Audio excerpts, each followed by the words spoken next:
अस्सलाम वालेकुम व्यूअर्स, क्या हाल है आपके। उम्मीद है आप सब खैरियत से होंगे। आज के दिन दोबारा मैं आपकी खिदमत में हाजिर हूँ। इंट्रोडक्शन करवा दूँ मैं अपना। मेरा नाम इब्राहिम शब्बीर है और मैं स्मार्ट गेम्स अकेडमी से बिलोंग करता हूँ। और इस वक्त जो है वो हम एक ऑनलाइन ट्रेनिंग सेशंस पर कर रहे हैं। और आज का जो हमारा टॉपिक है ट्रेनिंग का वो है how to improve your micro teaching skills. अपनी माइक्रो टीचिंग स्किल्स को आप कैसे इम्प्रूव करते हैं, आज इसके बारे में हम बात करेंगे। इस टॉपिक पर मज़ीद रोशनी डालने के लिए आज हमारे साथ मिस इरम यूसुफ मौजूद हैं। तो आइए उनसे हम मुलाकात करते हैं। अस्सलाम वालेकुम मिस, क्या हेलो। हाल है आपके। जी वालेकुम अस्सलाम। मैं बिल्कुल ठीक ठाक, आप कैसे हैं? बिल्कुल ठीक मिस, अल्लाह का शुक्र है। जी मिस, आप अपना थोड़ा सा इंट्रोडक्शन हमारे व्यूअर्स को दे दीजिए कि आपका क्या बैकग्राउंड है और किस फील्ड से आप बिलोंग करती हैं। मैं एक्चुअली स्कॉलर हूँ। एजुकेशन में मैंने एमटेक किया हुआ है। उसके अलावा जो है टीचर्स ट्रेनर भी हूँ और साथ साथ में विजिटिंग लेक्चर भी हूँ उलमा क्लास में। जी मिस, तो मिस मुझे बताइए कि आज का जो आपने माइक्रो टीचिंग की जो स्किल्स हैं उसमें आप हमें क्या गाइडलाइंस देने वाली हैं, क्या होगा उसमें। मुझे एक ओवरव्यू कर दीजिए और उसके बाद अपना अपना सेशन जो है वो स्टार्ट कर दीजिएगा। ठीक है। अच्छा, आज तो क्योंकि अब हमारे पास टाइम थोड़ा शॉर्ट है, मैं चाह रही थी कि हम दो टॉपिक कवर करें, लेकिन ज़्यादा मेरा जो फोकस होगा वो माइक्रो टीचिंग की होगा। क्योंकि बहुत सारे ऐसे टीचर्स होते हैं जो इन सर्विस भी होते हैं या प्री सर्विस भी होते हैं, जिन्हें उस तरह से पता नहीं होता कि उनकी कोई स्किल ऐसी होती है जिसको वो इम्प्रूव करना चाहते हैं, लेकिन उन्हें वो मेथड वो जो टेक्निक नहीं पता होती कि कैसे वो अपनी स्किल को इम्प्रूव कर सकते हैं। तो आज हम उसी पे फोकस करेंगे, उसी पे बात करेंगे इंशाल्लाह। ओके मिस, तो आप अपना सेशन शुरू करिए। Okay, thank you.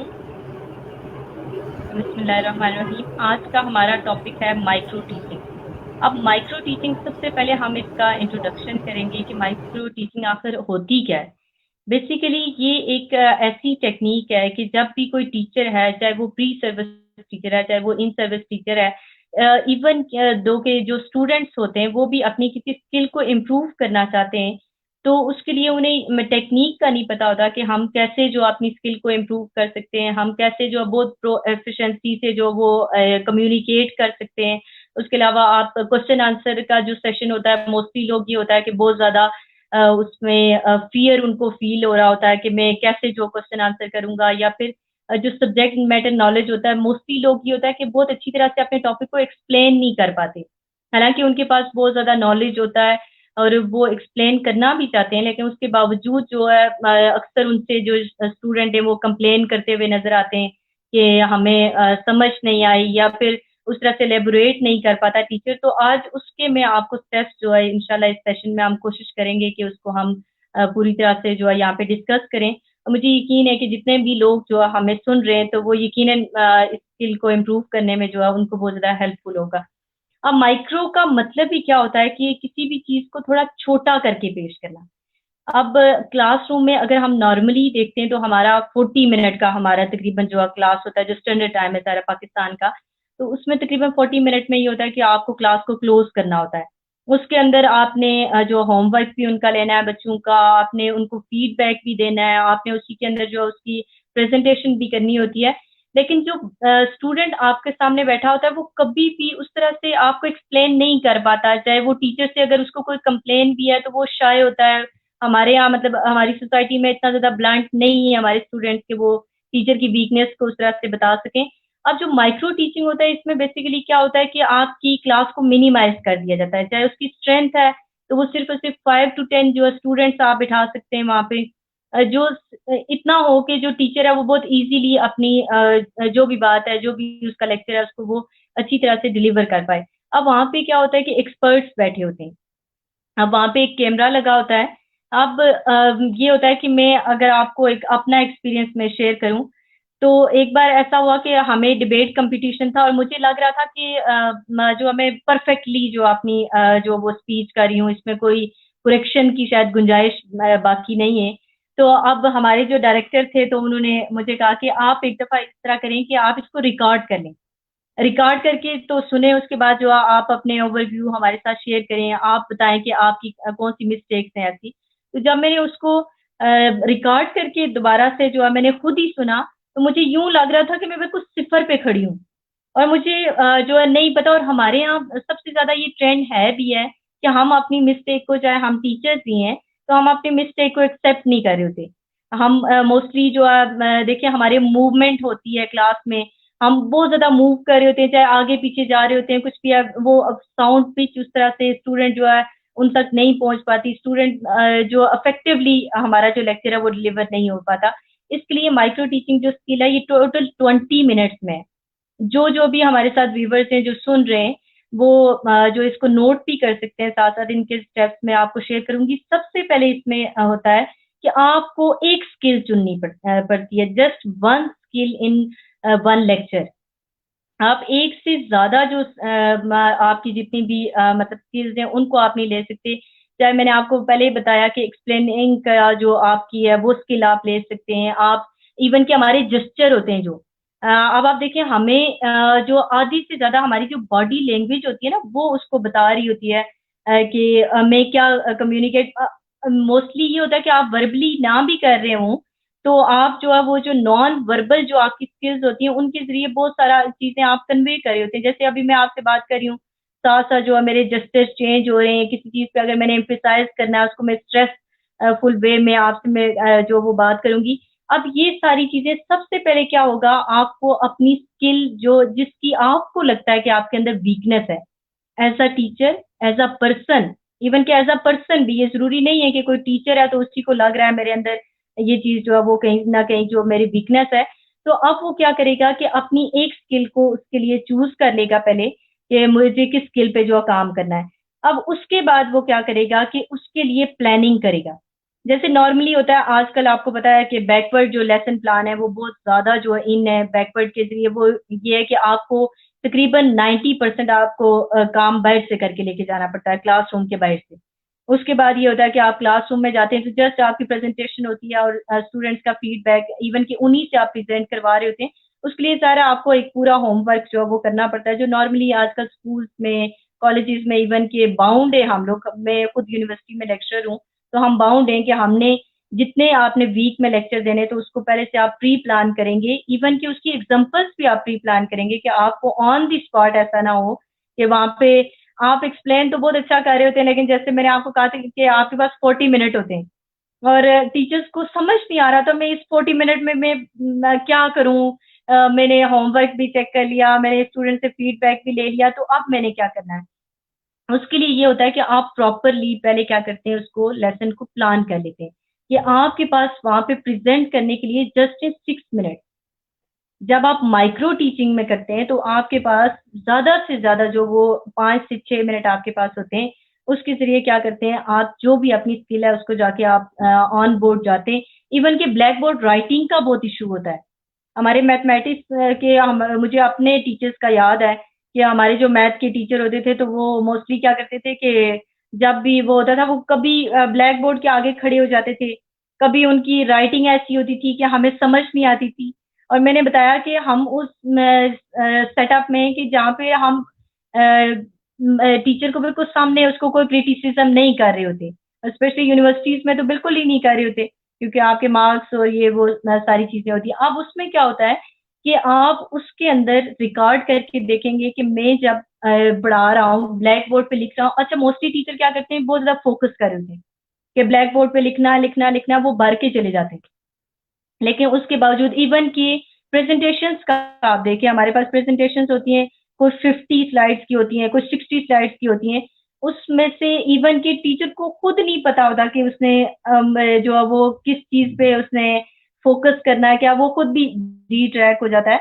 इसका हरगिज़ ये मतलब नहीं है कि आप ब्लैक बोर्ड ना यूज़ करें या फिर स्लाइड ना यूज़ करें। माइक्रो टीचिंग में बेसिकली यही चीज़ आपने सिखानी है कि जब आप ब्लैक बोर्ड को यूज़ करें तो साथ-साथ आप एक्सप्लेनेशन कैसे देंगे? उसके लिए आपकी टाइम डिवीजन क्या होगी? तो अब ज़ाहिर है जो माइक्रो टीचिंग में जब सामने बंदा खड़ा है तो पीछे एक्सपर्ट्स बैठे होते हैं। 3 वहाँ पे एक्सपर्ट बैठे होते हैं, 4 से 5 वहाँ पे स्टूडेंट बैठे होते हैं, या 10 की तादाद भी मोस्टली जो ले ली जाती है। एक साइड पे कैमरा लगा होता है। अब वो जितनी भी उसकी हरकतें हैं, चाहे वो उसकी बॉडी मूवमेंट है, चाहे वो बार-बार जो है वो किसी लफ्ज़ को रिपीट कर रहा है। जैसे अभी मैं आपसे बात कर रही हूँ तो मेरे बहुत सारे ऐसे वर्ड्स होंगे जो कि रिपीट हो रहे हैं। लेकिन मुझे नहीं जो पता चल रहा होगा, लेकिन जब मेरा रिकॉर्डिंग में होगा तो वो क्या होगा कि आपके पास कहीं न कहीं वो चीज़ दोबारा आ जाती है। अब वो क्या करेंगे, आप जब पूरा डेमोस्ट्रेट कर लेंगे, उस चीज़ को एक्सप्लेन कर लेंगे, देन क्या होता है कि आपको फीडबैक मिलता है। आपको फीडबैक दिया जाता है, जितने भी एक्सपर्ट बैठे होते हैं वो अपनी मुख्तलिफ जो है उनकी, और सबसे ज़्यादा इस चीज़ पे फोकस किया जाता है कि आप खुद अपनी रिकॉर्डिंग को सुनें। उनकी तरफ से एक-एक आपकी सजेशन आ जाएगी, वो बताएँगे कि आपने यहाँ पे लैग किया, इस जगह पे जो आपको ज़्यादा जो फ़ोकस करना था। मोस्टली ये होता है ना कि आप देखें बहुत सारे ऐसे टीचर्स अगर हमें सुन रहे हैं, तो ये इश्यू होता है कि हम पढ़ा के खत्म हो चुके होते हैं और बच्चे को ये भी नहीं पता था टॉपिक क्या था आज क्लास में। तो वो वजह यही होती है कि हम बार-बार जो उस चीज़ को, अब जो अगर आपका टॉपिक है जैसे मेरा माइक्रो टीचिंग है, तो मैंने माइक्रो टीचिंग को इतनी दफ़ा जो आपके सामने रिवाइज़ करना है कि एट लीस्ट आपको ये बहुत अच्छी तरह से याद हो जाए, भई इसको मैंने मिनिमाइज़ करके, मैं कुछ ना कुछ, तो जब आपके माइंड में वो टॉपिक होता है, तो उसके आइडियाज़ आपके ज़हन में चलना शुरू हो जाते हैं। मेरी कोई एग्ज़ाम्पल आपके माइंड में आ जाएगी। दोबारा अगर आप कभी आपको ये फ़ील हो रहा है कि आपकी कोई स्किल है, जो लैक है, उसको आप जो बेहतर करना चाह रहे हैं, तो आपको कहीं न कहीं ये एग्ज़ाम्पल्स जो है वो दोबारा से नज़र आना शुरू हो जाएँगी। अब इसी तरह क्या होता है कि अब जो आपकी डिस्कशन सारी हो जाती है, उसके बाद दोबारा से आपको भेज दिया जाता है कि आप दोबारा से जाएँ, इसको रीप्लान करके लेके आएँ। रीप्लानिंग के लिए आपको 12 मिनट्स मिलते हैं कि आपकी कोई भी स्किल है, तो उसके लिए आपको रीप्लान करना पड़ेगा। तो आप उसके लिए क्या होता है कि आप क्लासरूम से बेशक आप बाहर चले जाएँ, या अगर एक्सपर्ट से राय लेके आप दोबारा से जो आपने लेक्चर को प्लान करना चाहते हैं, तो उस तरह से आप अपने लेक्चर को जो है दोबारा से प्लान करेंगे और फिर से आप आएँगे, अगेन वही वाली चीज़ें जो है वो रिपीट होंगी कि फिर से आप आएँगे अपने क्लासरूम में। अच्छा, इसमें एक तो क्या हो जाता है, बेनिफिट क्या होता है टीचर को? अब जब माइक्रो टीचिंग में है कि एक तो क्लास साइज़ आपका मिनिमाइज़ हो जाता है। मैंने पहले आपको बताया। अब हम अल्लामा इकबाल ओपन यूनिवर्सिटी में जब क्लासेस ले,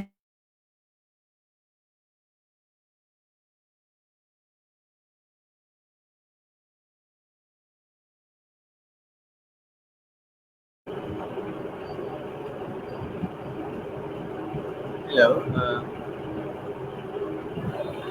क्या मुझे आवाज़ महसूस होती है?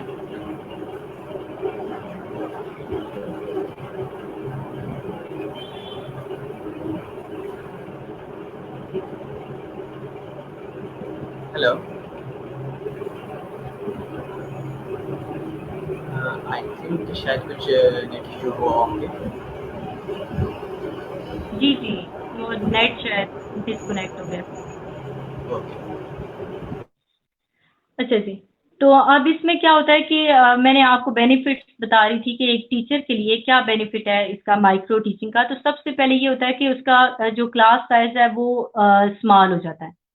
उसमें ये कि जो कॉम्प्लेक्सिटीज़ होती है ना, कि जैसे आपके कुछ एडीएचडी के स्टूडेंट्स होते हैं, जिनको वो हैबिट होती है कि वो कभी क्लास में एक जगह पे जो बैठते नहीं, इंशाल्लाह नेक्स्ट टाइम वो सेशन भी करेंगे कि ऐसे बच्चों को कैसे डील किया जा सकता है क्लास में, कि आप क्लासरूम में लेकिन वो बच्चे आपको तंग ना करें। एनीवेज़ यहाँ पे ये होता है कि ये आपका स्मॉल साइज़ हो जाएगा, इसमें कोई इस तरह की डिस्ट्रैक्शन जो कॉम्प्लेक्सिटीज़ होती हैं वो टीचर को फेस नहीं करनी पड़ेंगी। सेकेंडली होता है कि टाइम आपके पास बहुत कम होता है। जैसे मैंने आपको पहले भी आपको बताया कि ये होता है कि कभी-कभार हमारा टॉपिक कोई छोटा होता है, उसके लिए शायद हमें 40 नहीं, आपको 15 मिनट चाहिए होते हैं, उसके अलावा आपको ज़रा क्लासरूम एक्टिविटी को प्लान करना होता है, ये कुछ भी है। लेकिन इसमें क्या होता है कि 5 टू 10 मिनट्स हैं आपके पास, और आपने रिलेवेंट बात करनी है, आपने टू द पॉइंट बात करनी है। आपने जो जिस तरह से वक़्त गुज़ारी, या फिर हम कहते हैं 15 मिनट को हमने लंबा करके आपने आधा घंटा लगा लेना है, ऐसा कुछ नहीं होता है। इसमें क्या होता है कि आपके पास आप टाइम बाउंड होते हैं कि आपको 5 टू 10 मिनट के अंदर हर सूरत में आपने अपने लेक्चर को क्लोज़ करना होता है।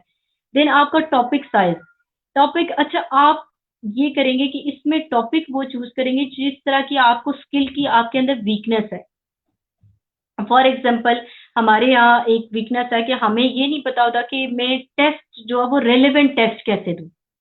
जैसे हम ये होता है ना कि क्लास में टीचर बता रहा था ये बड़ा इंपॉर्टेंट क्वेश्चन है और ये तो पेपर में आ जाना है, लेकिन स्टूडेंट के सामने जब पेपर आता है तो वो पेपर में वो क्वेश्चन नहीं होता, और वो फिर वो ब्लेम गेम चल रही होती है कि वो बच्चे टीचर को कह रहे होते हैं कि आपने जिस तरह बताया था वो नहीं आया। तो इसमें ये होगा कि आपने अपनी स्किल के अकॉर्डिंग, आपने क्या करना है, अपने स्किल के अकॉर्डिंग उसका जो है साइज़ भी चूज़ करना है कि जिस तरह से मेरे पास आज माइक्रो टीचिंग है, मेरे पास 1 आवर है इस पे बोलने के लिए, अगर मतलब हम जो अगर दूसरे टॉपिक पे नहीं जाते, तो अब मैंने क्या करना है कि अपने 1 आवर के अकॉर्डिंगली मुझे वो कंटेंट चूज़ करना है।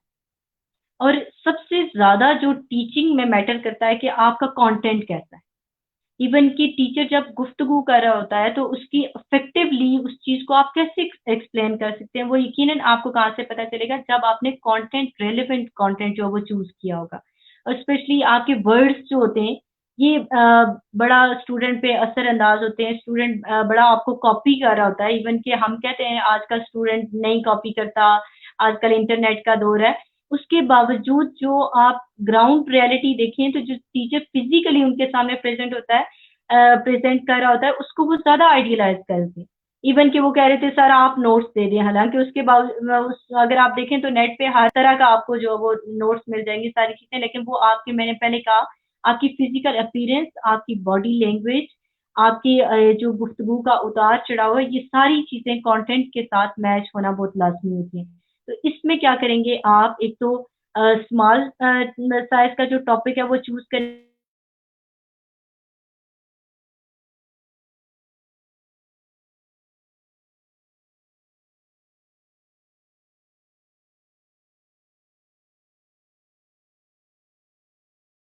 जिसको आप बहुत अच्छी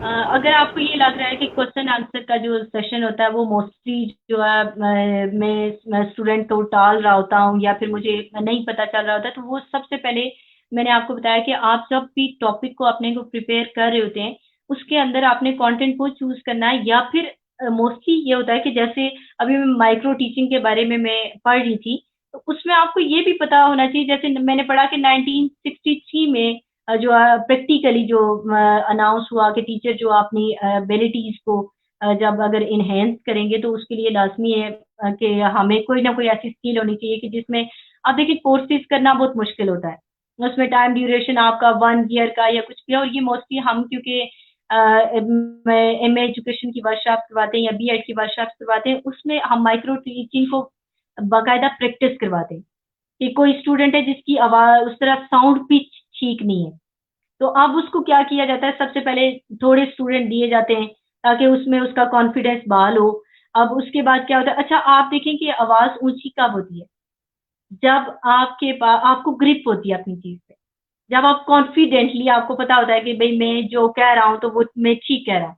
हमारी साउंड पिच लो कहाँ पे होती है, या फिर हम क्वेश्चन आंसर को कब डरते हैं कि जब हमारी सब्जेक्ट जो कंटेंट होता है उस पे हमारी ग्रिप नहीं होती।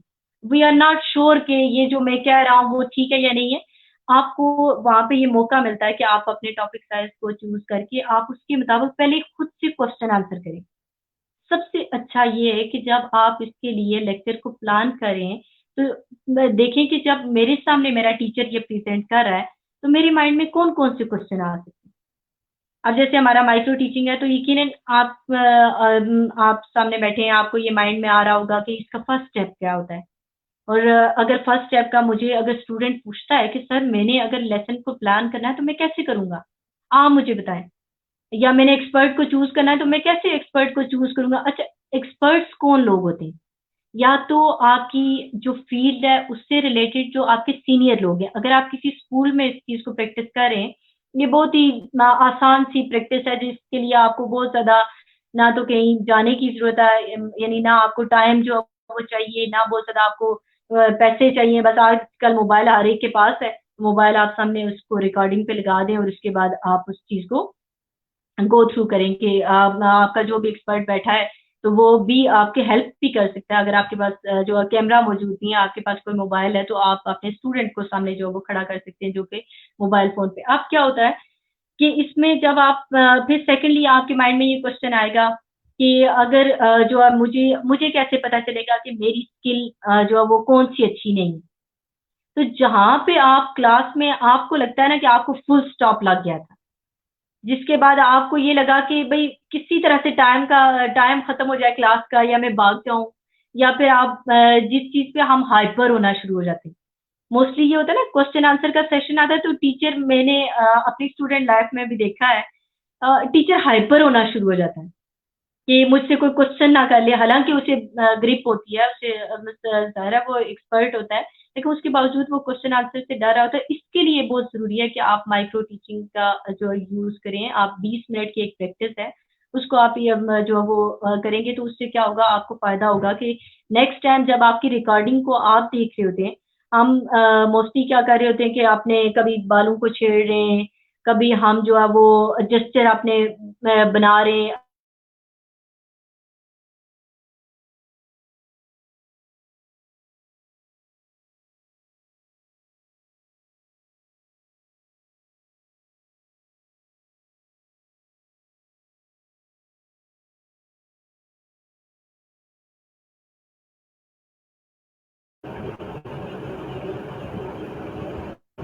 जी, जी। स्टूडेंट इसमें क्या होता है कि वो रिफ्लेक्ट कर रहा होता है। अगर टीचर जो है बड़ा फ्रेश है, बहुत स्माइल उसके फेस पे है, जो उसे बहुत इजी इजी करके जो है वो इस तरह से फील करवा रहा है कि भाई ये कोई मुश्किल काम नहीं है, ये बड़ा आसान सा काम है। आपने देखा होगा हमारी जो फेवरेट टीचर होते हैं ना, तो वो क्यों फेवरेट होते हैं? क्योंकि उनका सब्जेक्ट हमें ठीक समझ आ रहा होता है। क्योंकि टीचर सब एक जैसे होते हैं, लेकिन आप सब्जेक्ट किस तरह से समझ आएगा कि जब टीचर को उसके लेसन प्लानिंग से लेके उसको अपने डिपार्चर तक उसके माइंड में हर एक चीज जो वो कहीं ना कहीं जो उसके माइंड में पहले से होगी कि नेक्स्ट स्टेप मेरा क्या है, नेक्स्ट स्टेप मेरा क्या है। अगर मुझे कोई स्टूडेंट, यानी स्टूडेंट की सेटिस्फेक्शन है ना, असल में आइडियलिज्म क्या है कि स्टूडेंट अगर आपसे सेटिस्फाई हो जाता है तो वो जो आपको आइडियल मान लेता है, वो उस सब्जेक्ट से बड़ा प्यार करने लगता है। और आपने देखा होगा, मुझे मैथ जो है, मेरा मैथमेटिक्स बहुत ज़्यादा वीक है। उसमें मैं अगर देखूँ तो मुझे आज तक मैथ का कोई टीचर अच्छा ही नहीं लगता था। वजह क्या थी कि मेरा जो आईक्यू लेवल था वो शायद उस पे पहुँच ही नहीं पाता था मेरा टीचर। तो अब इन चीज़ों को आप अपनी डिफ़िकल्टीज़ को देख सकते हैं कि आपने स्टूडेंट लाइफ़ में क्या कुछ जो है वो आपने आपको डिफ़िकल्टीज़ हुई, या फिर जब आप पढ़ा रहे होते हैं तो स्टूडेंट किस चीज़ से सैटिस्फाई नहीं हो रहा होता। है तो ये मुश्किल काम, लेकिन अगर आप स्टूडेंट से फीडबैक लेते रहते हैं तो ऐसा टीचर जो होता है वो बहुत ज़्यादा पॉलिश हो जाता है। उसे एक दिन ऐसा होता है आता है कि मतलब उसे ये लग रहा होता है कि शायद बहुत ही कम ऐसी चीज़ें रह गई हैं मेरे अंदर, वीकनेसेस वीकनेसेस बेशक आपके अंदर रहती हैं, लेकिन जो मेजर आपकी वीकनेसेस हैं, जैसे आपको एक्सप्लेन नहीं करनी आती कोई चीज़। मैंने पीएचडी लेवल के लोग भी देखे हैं जो कि एक्सप्लेन नहीं कर पा रहे होते। नॉलेज उनके पास बहुत ज़्यादा होता है, लेकिन वो उस चीज़ को एक्सप्लेन नहीं कर पा रहे होते। वो जो है, मैं एक जगह से अगर उनकी डिस्कशन स्टार्ट होती है तो उनको ये नहीं पता होता कि मैंने स्टेप बाय स्टेप चलना है, मैंने इसको एंड कहाँ पे करना है। वो इर्रेलेवेंट चीज़ों को बहुत ज़्यादा इतना ज़्यादा शामिल कर लेते हैं कि उसमें इंटरेस्ट डेवलप नहीं हो सकता। तो अब उसके लिए एक्सप्लेनिंग के लिए मैंने आपको पहले बताया कि एक्सप्लेनेशन का बहुत ज़्यादा हम सबका इश्यू है। हम जितने भी टीचर्स हैं, चाहे एक टॉपिक ना सही, दूसरा या तीसरा, किसी ना किसी जगह पे जाके हम स्टक हो जाते हैं कि भई ये, और अंदर से टीचर को पता होता है आज मैं कुछ अच्छी मेरी परफॉर्मेंस नहीं रही। वो असल में क्या हो रहा होता है कि वो खुद को भी सैटिस्फाई नहीं कर पा रहा होता। अगर बहुत अच्छा कोई टीचर है, उसे खुद पता होता है कि अगर शाम को, जैसे मैं 7 टू 8 क्लासेस भी मैं मोस्टली दिन में लेती हूँ, और मुझे रात को सोने से पहले जब मैं अपना एक दिन का पूरा रिव्यू कर रही हूँ, तो मुझे पता होता है आज किस क्लास के साथ मैं इनजस्टिस करके आई हूँ।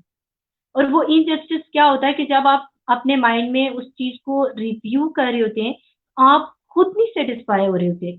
अपनी ज़ात से, अपनी अल्फाज से आप खुद सैटिस्फाई नहीं हो रहे होते, तो वो यकीनन जब आप सैटिस्फाई नहीं है, तो सामने वाला स्टूडेंट भी कभी भी सैटिस्फाई आपसे नहीं हो सकता। तो अब इसके लिए क्या है कि आपने एक्सप्लेनिंग का, उसके अलावा सबसे ज़्यादा बॉडी लैंग्वेज का अक्सर लोगों को इश्यू होता है। अब आप कह रही होती है ना कि आपकी लास्ट क्लास होती है, नहीं मैं तो वो असल में ब्रेक के बाद वाली मेरी क्लास होती है ना, इसलिए मेरे बच्चे बड़े लेजी होते हैं। असल में वो नहीं होता, हमारा जो बॉडी लैंग्वेज होता है, हम खुद इतने लेजी हो चुके होते हैं, तो वो स्टूडेंट आपको रिफ्लेक्ट कर रहा होता है। स्टूडेंट जैसे होता है ना, आपके सामने मिरर है, तो आपको एज इट इज आपको अपना आप वहां पे नजर आ रहा होता है। तो जैसे आप अपनी क्लास में एक्सप्लेन कर रहे होंगे, अगर आपके बड़े फ्रेश हैं, आप बड़े जो एनर्जेटिक होके उनको प्रेजेंट कर रहे होते हैं, तो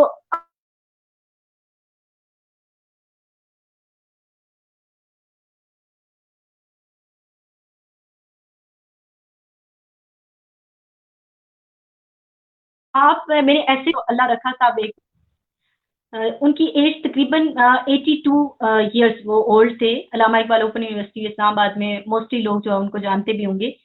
तो अब वो क्या थे, वो इतने एनर्जेटिक थे कि हमें उनकी क्लास में कभी 2 घंटे भी गुजर जाते थे, हमें कभी फील ही नहीं होता था। जो ह्यूमरस आपका वे होता है टीचर के अंदर, वो होना चाहिए। ऑन दी स्पॉट अगर आपसे कोई स्टूडेंट क्वेश्चन ही कर लेता है, अगर कोई बड़ा मुश्किल वाला क्वेश्चन भी कर लेता है, तो उसके बावजूद आपको उस चीज को हैंडल करना जब आना चाहिए। वो चीजें आपको कहाँ से समझ आएंगी? Micro teaching.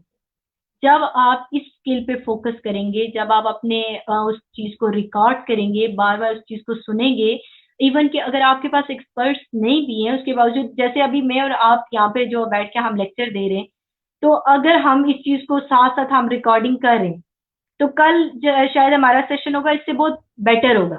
अगर हम इसको रिव्यू कर लेते हैं, अगर हम देख लेते हैं कि अच्छा, मुझे इस चीज को बहुत ज्यादा एक्सप्लेन करने की जरूरत नहीं थी, या मैंने फलां चीज थी, मैंने उसको इतना ज्यादा मैं टाइम नहीं दे पाई, या फिर नहीं दे पाया, तो अब वो क्या होगा कि आपको माइक्रो टीचिंग के जरिए आपकी स्किल्स एनहेंस हो रही होती हैं, आपकी स्किल्स जो वो कह लें कि निखर के सामने आ रही होती हैं। इवन कि बहुत सारी माइक्रो टीचिंग के जरिए ऐसे स्किल्स होती हैं जो शायद हमें नहीं पता होता कि हमारे अंदर जो मौजूद हैं। अगर आपको अच्छे टीचर नहीं मिलते तो मोस्टली हमें नहीं पता होता। हम टीचिंग भी कर चुके होते हैं, हम एमफिल पीएचडी, हम स्कॉलर बन चुके होते हैं, उसके बावजूद हमारे अंदर बहुत सारी ऐसी स्किल्स होती हैं जिन जो हिडन होती हैं, जिनको जिनका हमें भी शायद जो अपनी ज़ात के बारे में अगर हम जो ज़्यादा नहीं जानते, तो अवेयर नहीं होते, तो हमें नहीं पता होता।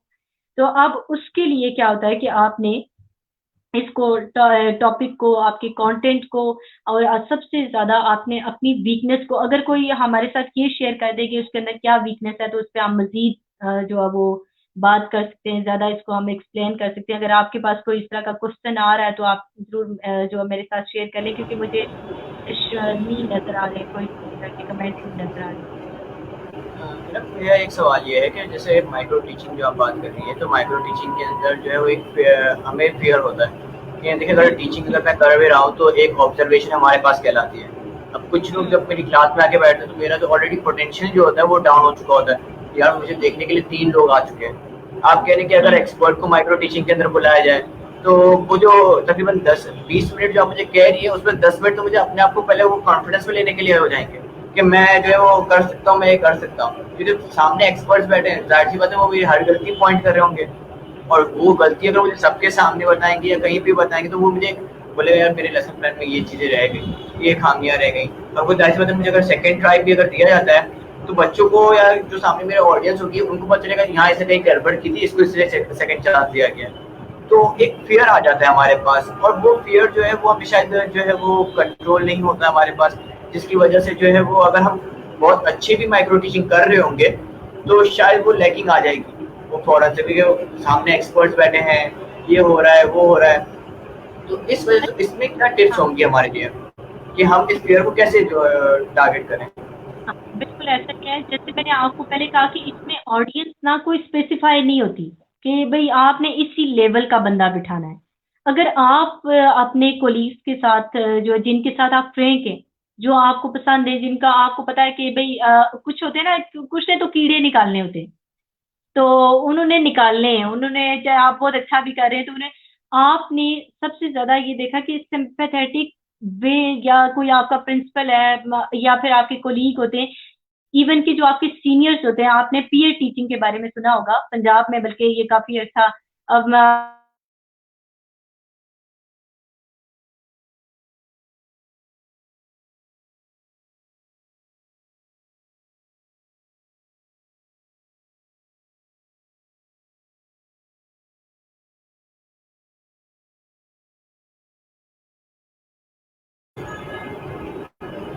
हेलो या मैं सुन सकती हूँ? जी जी।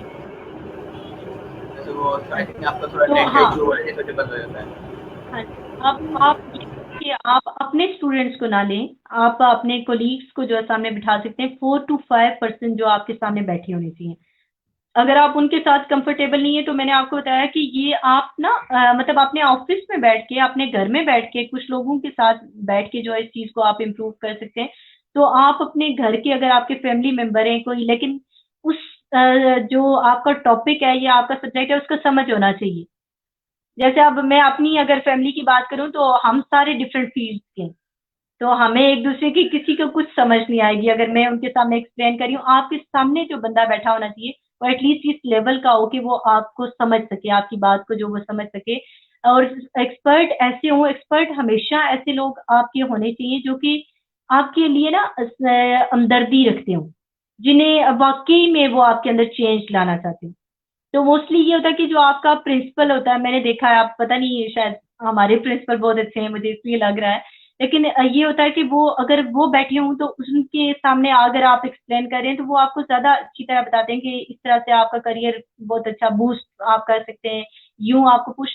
तो ऐसे लोगों को आपने एक्सपर्ट में, लेकिन हूँ आपके सब्जेक्ट, अगर आपका जो भी सब्जेक्ट है, मैथ है, केमिस्ट्री है, बायो है, जैसे मैं एजुकेशन की हूँ, तो आपके एजुकेशन के जो एक्सपर्ट्स हैं वो आपके सामने बैठे होने चाहिए, क्योंकि वो टॉपिक को भी तो समझ सके ना कि आपने एक्सप्लेन कैसे किया आपने। और बाकी ये कि एक साइकोलॉजिस्ट भी मोस्टली जो है वो बिठा लिया जाता है कि साइकोलॉजिस्ट मोस्टली ये होता है ना कि हमें अपनी कुछ ऐसी जो आपकी ये नहीं है कि आपको, लेकिन ये कि कोई डिजीज नहीं होती, उसके बावजूद हमें कुछ साइकोलॉजिकल इश्यूज होते हैं कि अगर जैसे मैंने आपको कहा कि एक क्वेश्चन भी आ जाता है ना, एकदम से हम ना डी ट्रैक हो जाते हैं, हमें नहीं समझ आ रहा होता। अक्सर बच्चे आपको तंग करने के लिए आपको जो क्वेश्चन कर रहे होते हैं।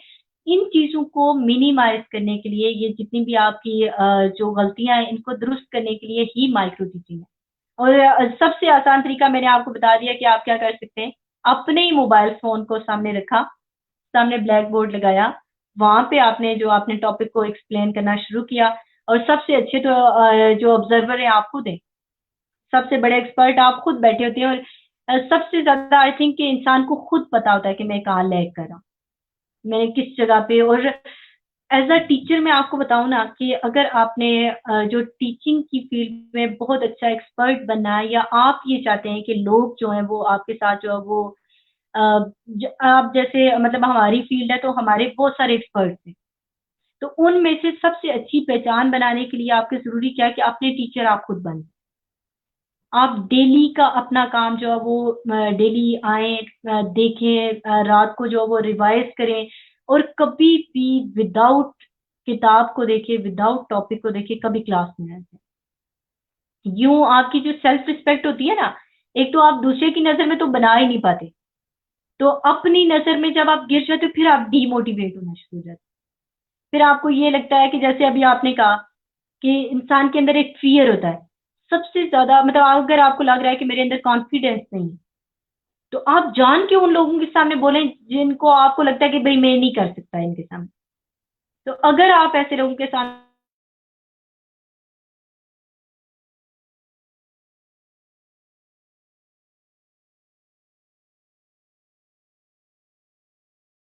बोलते हैं, चाहे आप गलत, ये ना हो कि आप समझे भाई मैं, हाँ जी, तो ये नहीं हो कि मतलब मैं एक्सपर्ट हूँ। और मैं देखिए, फर्स्ट डे से लेके अगर आप लास्ट डे तक देखें ना, हर रोज हम एक नई चीज सीख रहे होते हैं। सबसे ज्यादा जिनसे आप लर्न कर रहे होते हैं आई थिंक वो आपके स्टूडेंट्स होते हैं, जो सामने बैठे हुए आपके स्टूडेंट होते हैं। 2010 में मैंने ज्वाइन किया था एजुकेशन में, इसी तरह से मैंने अपनी टीचिंग का करियर स्टार्ट किया था। तो मुझे याद है कि जो फर्स्ट डे में गई क्लास में, मुझे आज वो बच्चे उनका नाम भी याद है। और वो मुझे कहते थे कि मैम आप इस तरह चंक्स में पढ़ाया करें, आप इस तरह से कर लें। और मैं उन्हें कहती थी अच्छा आप ना मेरे पर क्रिटिसिज्म किया करो, लेकिन सबके सामने नहीं। आपने अलग आके मुझे बताना है कि आज मेरे टॉपिक में क्या चीजें गलत थी क्या। लेकिन उसमें ये लाजमी रखें कि स्टूडेंट वही हो जो आपको लगे आपका खैर ख्वाह है। स्टूडेंट वरना कभी किसी से सेटिस्फाई नहीं होता, आपको पता है ये स्टूडेंट पहले की क्लास में तंग हो रहा होता है। तो लेकिन कुछ बच्चे ऐसे थे जिन्हें इंटरेस्ट है। मैं अभी हम ऑनलाइन आजकल क्लासेस ले रहे हैं, तो आप हमारे पास कोई 50 स्टूडेंट होता है या 40 स्टूडेंट, उनमें से कोई 10 होते हैं जो डेली आ रहे होते हैं, मेरा लेक्चर सुन रहे होते हैं मेरे साथ। तो मुझे पता होता है कि भाई मैंने अगर कभी किसी से सजेशन लेनी है या किसी को कोई भी मतलब जो मुझे फीडबैक दे सकता है, तो वो मेरा क्लास स्टूडेंट है जो मुझे दे सकता है। और कोलीग्स में भी ऐसे जैसे आपने कहा, तो आपको पता होगा कि जैसे मैं अपने कोलीग्स के साथ हूँ तो मुझे पता होगा कि भाई कौन मेरा वेल विशर है, कौन मुझे आगे जाता हुआ देखना चाहता है। और स्पेशली सबसे ज्यादा कौन वेल विशर होता है आपका? यकीनन आपके टीचर। आपके जो अपने टीचर्स होते हैं, उनका हमारे करियर में बहुत ज़्यादा मैं कहती हूँ कि हाथ होता है। अगर वो आपको मिल जाते हैं ना वही टीचर, वो सबसे ज़्यादा अच्छी जो आपके अगर माइक्रो टीचिंग में अगर आपने एक्सपर्ट्स को बिठाना है, तो आप अपने टीचर्स को बिठा लें। क्योंकि वो एज़ अ स्टूडेंट ऑलरेडी आपको ऑब्ज़र्व कर चुके होते हैं और फिर जब आप एज़ अ टीचर उनके सामने एक्सप्लेन करते हो, तो और एक सबसे अच्छी ये भी एक मैं आपको टिप दे देती हूँ कि जब मैं स्टूडेंट थी तो मैं हमेशा टीचर को नोट करती थी। ये नहीं कि मैंने कभी नेगेटिव उसमें नोट किया, लेकिन मैं हमेशा देखती थी कि इनमें प्लस पॉइंट क्या है, जो मुझे अच्छा लगा इन टीचर के अंदर कि ये एक्सप्लेन बहुत अच्छा करते हैं, या फिर इनके क्वेश्चन आंसर बड़ा अच्छा, ये इन पे कंटेंट पे बड़ा ग्रिप है, या फिर इस तरह। तो मैं उनको नोट करती थी और मैं ये कहती थी कि जब मैंने टीचर बनना है ना, तो मैंने ये पॉइंट्स अपने अंदर जो इंक्लूड कर लेने हैं और इन चीज़ों को मैंने डिडक्ट कर देना। तो ये माइक्रो टीचिंग में उसके अलावा मैंने आपको कहा कि आप रीप्लान करेंगे, देन रीटीच करेंगे। अगेन वही टॉपिक आप रीटीच करेंगे। और ये होता है कि जब आप एरर ट्रायल को अगर आप देखें ना, जितना ज़्यादा आप ट्रायल करते हैं आपके एरर कम होते जाते हैं। तो उसमें ये कि आप बार-बार जो वो उसको करें। अब जैसे हमारे यहाँ ये होता है कि हम मोस्टली ये होता है टेस्ट में पास हो जाते हैं, जाके इंटरव्यू में फेल हो जाते हैं। अक्सर आपने लोगों को देखा होगा कि वो नहीं कर पा रहे होते वो इंटरव्यू। ठीक है, वो असल में क्या होता है कि आप पहले दिन ये करें, अगर आपका इंटरव्यू है किसी भी जगह, तो आप मिरर के सामने खड़े हों, आपको इवन कि कैमरा लगाने की भी ज़रूरत नहीं, और उसमें आप बार-बार कॉन्फिडेंटली उनको जवाब दे रहे हो, बार-बार। और ये भी होता है कि इंटरव्यू में आपको कॉन्फिडेंस चेक किया जा रहा होता है। उसमें गलत सही तो बहुत बाद की बात है ना। तो आपका कॉन्फिडेंस देगा, अगर आप गलत बात पे भी बड़ा कॉन्फिडेंटली आप कर रहे होते हो, तो मोस्टली आगे जो है वो गो थ्रू कर लेते हैं उस क्वेश्चन को, बार-बार जो वो रिपीट नहीं कर रहे थे।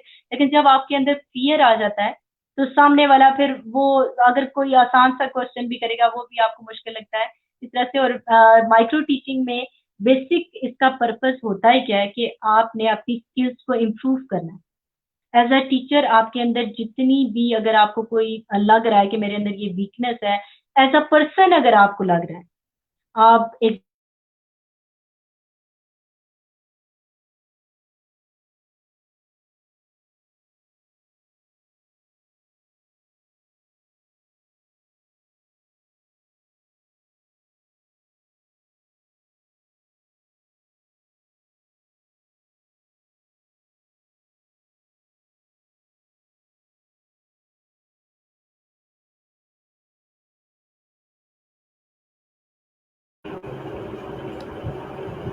हेलो।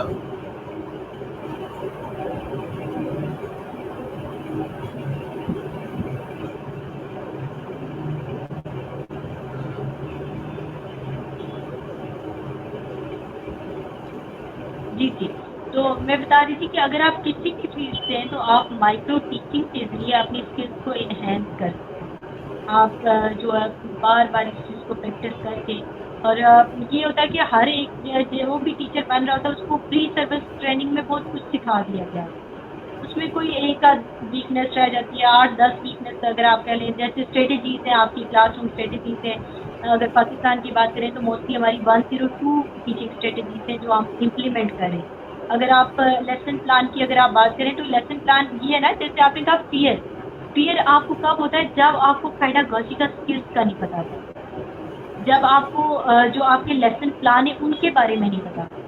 जैसे आप किसी जगह पे आपका लेक्चर मेथड चलता है, किसी जगह पे आपका बैकवर्ड मेथड चलेगा, किसी जगह पे आपने एक्टिविटी बेस्ड जो वो करवाना है, लेकिन उन लेवल के मुताबिक आपको पता होना चाहिए मैं किस क्लास को डील कर रहा हूँ। अब जैसे आपने कहा कि अगर मैं स्टूडेंट से शाय हूँ, अगर मैं अपने कोलीग्स को सामने बिठाता हूँ, तो फिर आपने उन्हें एक्टिविटी बेस्ड में नहीं लगा देना कि अगर जैसे आप मेरे सामने बैठे हैं, मैं आपको कहूँ आए इस बारे के साथ चलते हैं, हम ये करते हैं, हम तो आप उस तरह से इंटरेस्ट आपका डेवलप नहीं हो पाएगा।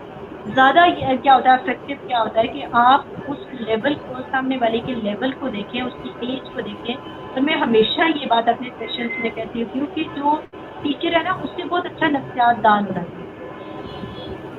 अब आपके ऑडियंस मेरे साथ इन टच नहीं है, अब मुझे नहीं पता, वो शायद बोर हो रहे होंगे। तो अगर वो सामने होते मुझसे बार बार क्वेश्चन कर रहे थे तो मैं उनकी माइंड को देख के मैं फिर बात करती नेक्स्ट कि मुझे अच्छा ड्राई हो रहा है, अच्छा मैंने ज़्यादा एक्सप्लेन कर दिया, अच्छा मुझे कम करना है।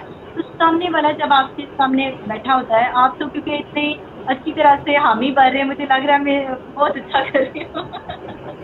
बिल्कुल, जो कि आप जो टिप्स हमें दे रही है वो वाक़ई जो है वो बिल्कुल मैं रिलेट कर रहा हूँ कि मैं खुद भी टीचर हूँ और पढ़ाता हूँ। तो मैं हर चीज़ को जो है वो रिलेशन के साथ लेके चलता हूँ कि जो भी बात की जाए तो उसको रिलेट कर दी जाए। तो मैं अपनी टीचिंग्स पर काफ़ी जो है वो कभी-कभी जो है वो फ्लॉ देखता हूँ कि आज जो है वो शायद ये लेसन जो है वो अच्छा नहीं गुज़रा। तो जो आप टिप्स दे रहे हैं कि मुझे एक रिकॉर्ड करना चाहिए और फिर उस सेशन को देखना चाहिए कि मेरा रिकॉर्ड कहाँ नहीं हुआ। तो एक तरीके से मुझे रिफ्लेक्शन करने की एक टेक्निक ये समझ में आ रही है कि मैं अपने आप को रिफ्लेक्ट करने के लिए उस पॉइंट को मद्देनजर रख सकता हूँ और अपने लेसन प्लान को उस तरीके से जो है वो एक रिफ्लेक्शन दे सकता हूँ और इम्प्रूव भी कर सकता हूँ। इसमें देखिए अभी बिल्कुल आप जैसे बात कर रही हैं कि अभी जो है वो ये लॉकडाउन का सिलसिला हमारे पास जारी है और पता नहीं ये वबा हमारे पास कब तक रहेगी। तो इसमें जो है वो हम बेसिकली जो कर रहे हैं वो ऑनलाइन टीचिंग कर रहे हैं और ऑनलाइन टीचिंग याद है कि अगर हम जूम यूज़ कर रहे हैं तो एटलीस्ट वो 30 मिनट्स का हमें टाइम लिमिट दे रहा है जो हमें करना होता है। उसमें से हमें 5-10 मिनट उसी में लग जाते हैं कि वो बच्चे आएंगे, पहले हमें उनको ऑनलाइन करना है, उनके ऑडियोज को कनेक्ट करवाना है, वो सब करना है। तो बेसिकली हम वही माइक्रो टीचिंग कर रहे हैं 20 मिनट्स की, लेकिन वर्चुअल प्लेटफॉर्म पर।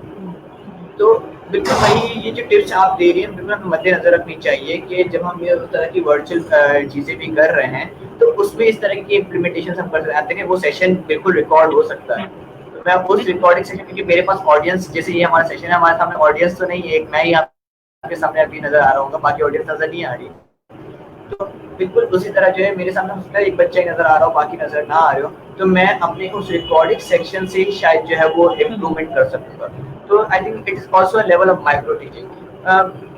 मुझे सिस्टर ये बताएं कि माइक्रो टीचिंग जब हम करते हैं तो उसमें फिर किस तरीके की एक्टिविटीज प्लान की है, क्योंकि जाहिर सी बात है हम इस क्वारंटाइन में वर्चुअल लर्निंग तो कर ही रहे हैं। तो मैं चाहता हूँ कि इसके बारे में कुछ टिप्स ऐसी मिल जाएं जिससे जो है वो हमारे टीचर्स जो है वो जब हमारा नेक्स्ट सेशन अभी जो जून में इंशाल्लाह जो शायद स्कूल या जून या जुलाई में खुलने वाले हैं, जब ये खुले और अगर हमें जरूरत पड़े कि ऑनलाइन क्लासेस ही लेनी पड़े तो हम जो है वो इस चीज को अपने माइंड में रखते हुए अपने लेसन को प्लान करें कि बच्चा जो है, क्योंकि जाहिर सी बात है अगर मैं यहाँ सामने टीवी कंप्यूटर के सामने बैठा हूँ तो मुझे नहीं पता कि मैं कितना कर रहा हूँ, या आपको ये पता नहीं चलेगा कि मैं कितना कर रहा हूँ। अगर मेरा कैमरा ऑफ हो जाए तो आपको ये नहीं पता चलेगा मैं सुन भी रहा हूँ या नहीं सुन रहा हूँ, या सिर्फ अपने मोबाइल पे कहीं पे लगा हुआ और मैंने सिर्फ ऑनलाइन होकर बैठ रहा हूँ कि हाँ मैं आपके साथ ऑनलाइन हूँ लेकिन मैं कुछ सुन नहीं रहा हूँ। तो ऐसी क्या टिप्स होगी कि बच्चा इंगेज इस तरीके से हो जाए कि वो मेरे लेसन में मशगूल ही रहे, क्योंकि माइक्रो टीचिंग का भी एक एलिमेंट जो है वो यही है कि आपकी ऑडियंस आपके साथ इंगेज होनी चाहिए। तो उसके पॉइंट्स क्या होंगे हमारे पास? अच्छा, मैं आपको अगर मतलब मैं अपनी एग्जांपल दूँ, क्योंकि मैं कॉलेज में पढ़ाती हूँ, तो अब वहाँ पे मैं क्या करती हूँ कि जब मेरा लेक्चर स्टार्ट हो रहा होता है तो मैं एक ऐसा क्वेश्चन रेज करती हूँ ना कि जो बच्चे के अंदर ना जैसे नहीं क्यूरियोसिटी डेवलप कर देता कि आप अच्छा कभी भी आप अपनी हर चीज़ को खोल के ना बयान करें। मैं कभी भी मतलब ये मेरी अपनी ज़ाती राय है कि आप वो एक्सपर्ट टीचर नहीं है कि आप क्लास से बाहर गए तो बच्चे को कुछ भी माइंड में आप कहें कि मैंने सब कुछ क्लियर कर दिया। नहीं, आप वो टीचर होने चाहिए कि जब अगर आप वहाँ से निकल भी जाते ना तो प्यास बाकी रहे, इल्म की प्यास जो है ना वो बाकी रहे। तो आप जैसे आप जो स्टार्ट कर रहे हैं अपने सेशन को, तो आप कोई भी इस तरह की कोई क्वेश्चन रेज कर दें या कोई ऐसी बात जिससे वो क्यूरियोसिटी डेवलप हो जाए।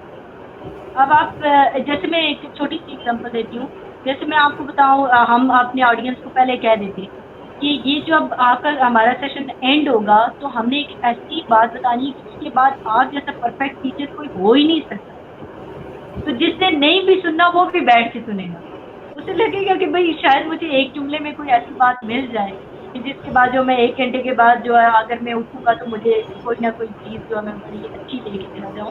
तो क्वेश्चन रेज कर सकते हैं आप, या आप एक्टिविटी ऐसी, मैंने आपको कहा कि आप लेवल को देखें हमेशा स्टूडेंट को। अच्छा, इंडिविजुअल जो डिफरेंसेस होते हैं ना ये देखने बहुत ज़रूरी होते हैं। ये आज तो अभी मेरे ख्याल में टाइम नहीं रहा, इंशाल्लाह हम वो करेंगे जो हमारे 10 स्टैंडर्ड्स हैं ना हमारे टीचिंग के पाकिस्तान में जो इंट्रोड्यूस करवाएं, इंतहाई जो आप कहें कि मुफीद, बहुत ही अच्छे यूज़फुल जो स्टैंडर्ड्स उन्होंने इंट्रोड्यूस करवाएं।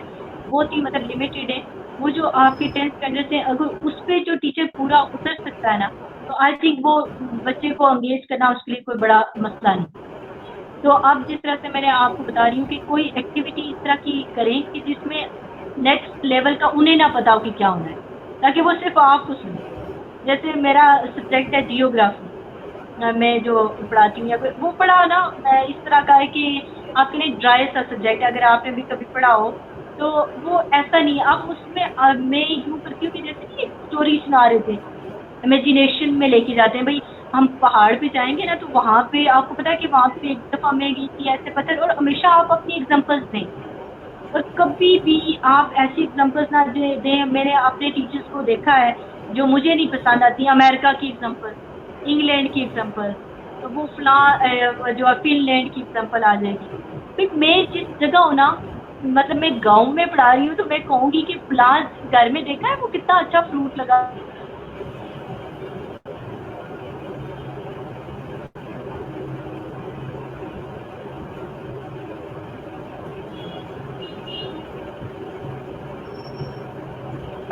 खाया आपने वहाँ से उसका।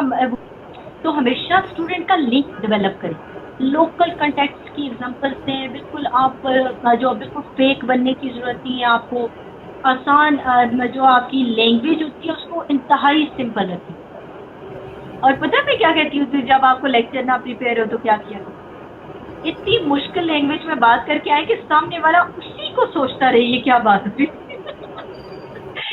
मेरे कोलीग बड़े वो हंसते भी रहते हैं इस बात पे। वो कहते हैं मिस सीरम की ये टिप बड़ी काम आती है हमें, जब कभी सर हर रोज़ तो आप लेक्चर भी नहीं प्रिपेयर कर सकते, कभी ऐसा अचानक से आपको क्लास में भेज दिया जाए, इब्राहिम साहब को पता चले आज तो मैंने एजुकेशन पे लेक्चर देना है, तो आप बातें ऐसी कर आए कि वो उनकी के मीनिंग को समझते हैं। तो आपके लिए, लेकिन वो सिर्फ उस सूरत में है कि अगर आपके साथ अल्लाह ना करे कोई हादसा हो जाए। तो अदरवाइज आप ये करें कि स्टूडेंट को उसकी एक्टिविटी, उसके माइंड को मोस्टली ये करें कि मैंने आपका फीडबैक लेते हैं। पहले दिन आपने ऑनलाइन क्लास की तो आपने फीडबैक ले लिया, अच्छा क्या बोरिंग लगा, क्या अच्छा लगा, अच्छा हम इसको इस तरह से, अच्छा आप मुझे बताएं कि क्या करना है। तो करें आप अपनी, लेकिन स्टूडेंट से राय लेके, जब उससे पता होता है ना, आप कहें कि आज जी मिस सीरम की ख्वाहिश पे आज हमने ये वाला लेक्चर प्लान किया, इन्होंने हमें सजेस्ट किया, बड़ा अच्छा लगा मुझे, और मैंने ये एक्टिविटी इनके कहने पे प्लान की। तो बच्चा ना बड़ा फिर दूसरे दिन दूसरा सोच रहा होता है, अच्छा मेरे सर से आज मैंने ये वाली एक्टिविटी शेयर करनी है, अच्छा मैं इस तरह से करूँगा तो मेरी बड़ा अच्छा। तो यूँ करके आप एंगेज कर सकते हो। और मेरे ख्याल में एंगेज करना ऑनलाइन कोई मुश्किल नहीं। हमारे बच्चे को गेम ने एंगेज किया हुआ है, हमारे बच्चे को फिल्म ने एंगेज किया हुआ है। तो ये सारी की सारी टेक्नोलॉजी अगर हम एज अ टीचर अपने बच्चे को एंगेज नहीं कर सकते, तो फिर आई थिंक के पेडागोजी का स्किल्स पे क्वेश्चन मार्क हो जाता। लेकिन यही एक जो है वो मसला हमारे साथ है कि बच्चा गेम में जल्दी इन्वॉल्व हो जाता है, बच्चा मूवीज में जल्दी इन्वॉल्व हो जाता है, लेकिन जब पढ़ाई की बात आती है तो उसमें इन्वॉल्वेशन जो है वो थोड़ी कम लेवल पर आ जाती है, और ये शायद आती ही नहीं है। तो इसलिए जो मैं चाह रहा था कि आप इस बात पे एक रोशनी डालें। ये देखिए इंटरेस्ट आप स्टूडेंट का, अच्छा कभी भी, एक तो हमारे यहाँ ये चीज़ नहीं होती, हमारे अम्मा अब्बा कह देते हैं कि फलां सब्जेक्ट रखना है, फलां सब्जेक्ट। अगर कोई बच्चा बाय चॉइस उस सब्जेक्ट में आता है ना, तो फिर उसे जानने का शौक होता है कि भाई क्योंकि मैंने एक्सपर्ट बना। और आप सबसे पहले अपने सब्जेक्ट से खुद मोहब्बत करें। वो जो किताब से मोहब्बत है ना, सबसे पहले टीचर ने करनी है।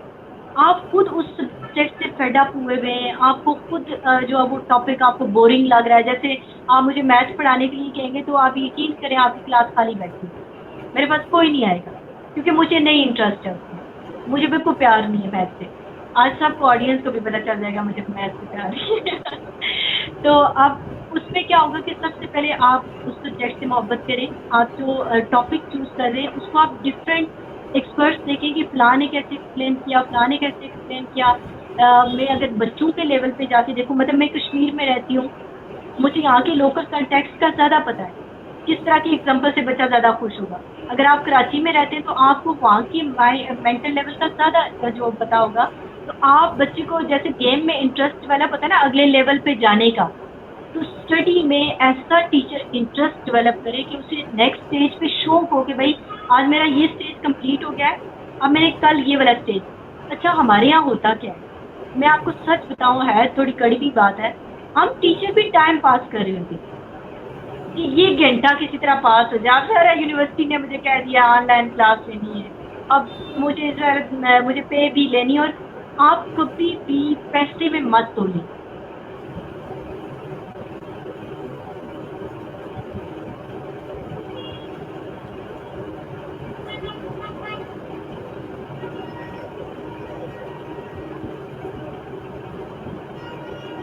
वही भी जब आपका इंटरेस्ट डेवलप होगा ना, जब आपको मजा आ रहा होगा करने में, तो सामने वाले को ऑटोमेटिकली मजा आएगा, उसे नेक्स्ट स्टेज का शौक हो जाएगा। आप पहले दिन जाए तो दूसरे दिन के लिए एक लफ्ज छोड़ जाए कि कल मैंने ये बोला। अब आप देखिए, हम मोटिवेशनल जो स्पीकर होते हैं उन्हें हम बार बार क्यों सुनना चाहते हैं? उनके हर लफ्ज में से एक ना एक मीनिंग निकल रहा होता है, जो हमें लग रहा था बड़ा क्लोज है, मुझसे बड़ा क्लोज है।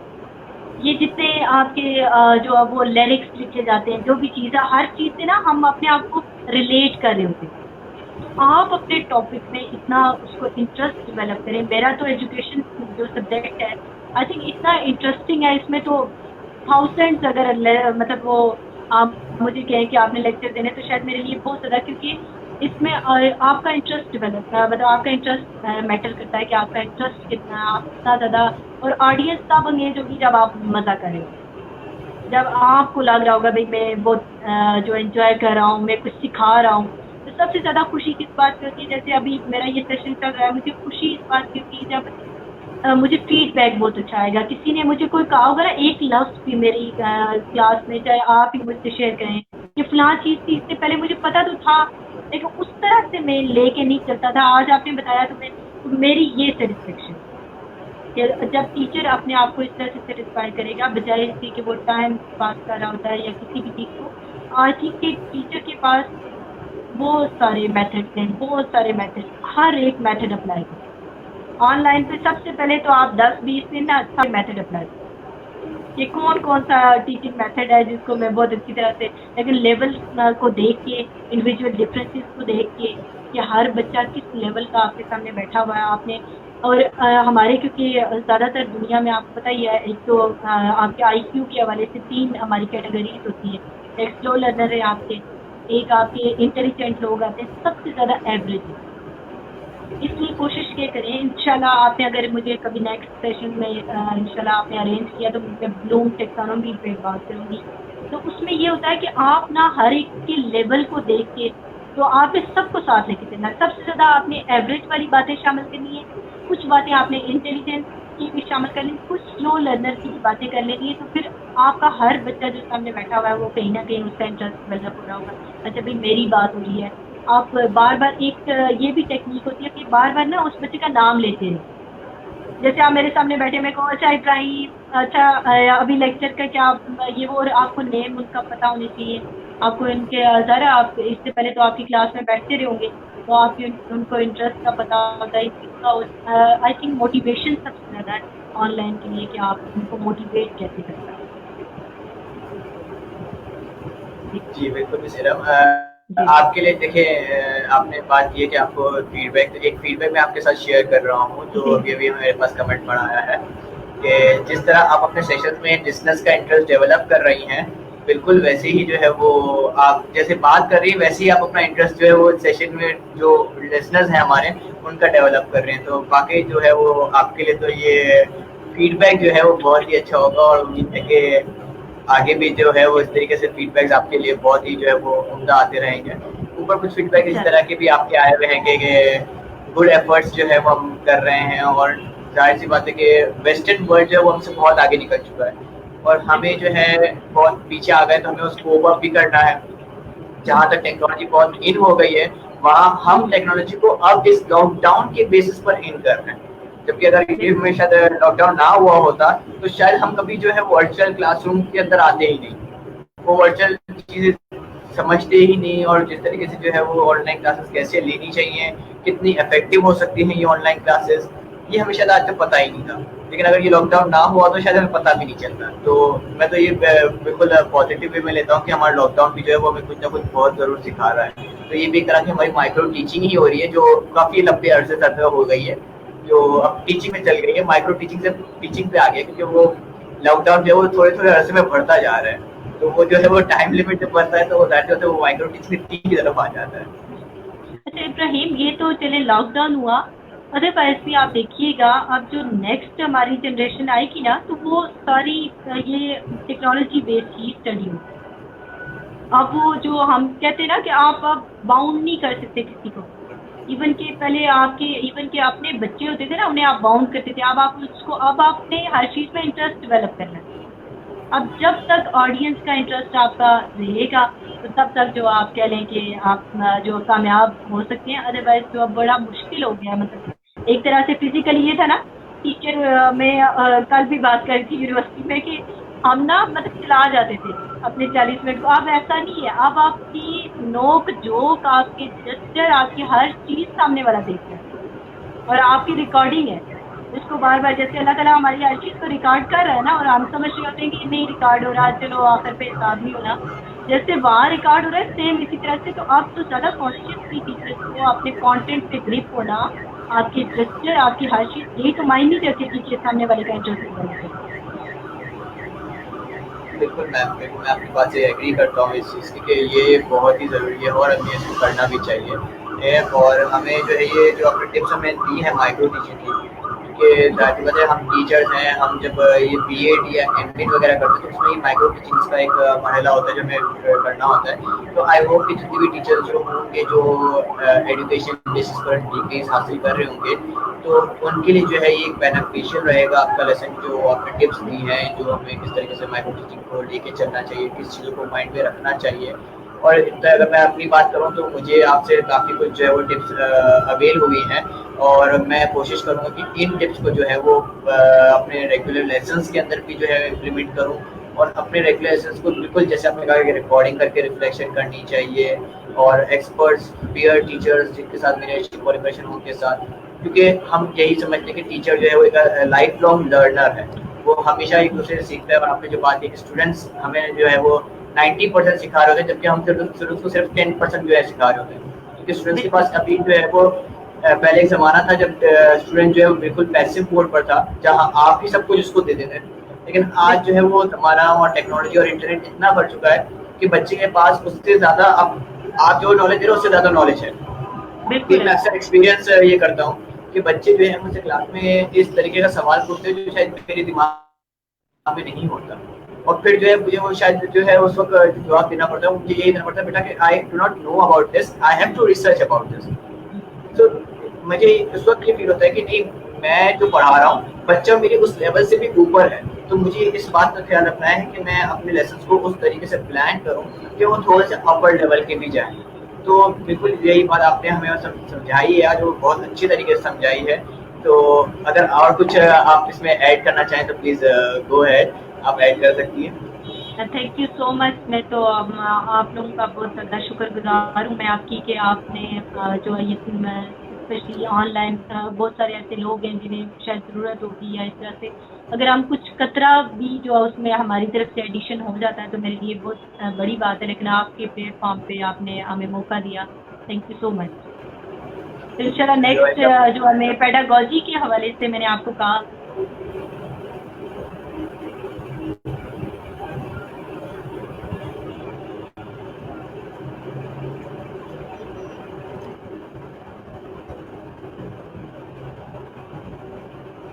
कि जितने मुझे टॉपिक से टीचर हैं उन सब कुछ, तो इंशाल्लाह इन फ्यूचर में मज़ीद हम अच्छे टॉपिक्स जो कि हमारे टीचर्स के लिए बहुत ज़्यादा इफेक्टिव हों, जो उनके लिए यूज़फुल हों, स्पेशली उनकी क्लासरूम के लिए, और स्पेशली जो आप कह रहे हैं कि ऑनलाइन क्लासेस के लिए, तो इंशाल्लाह उनको हम मद्देनज़र रखते तो इंशाल्लाह नेक्स्ट है।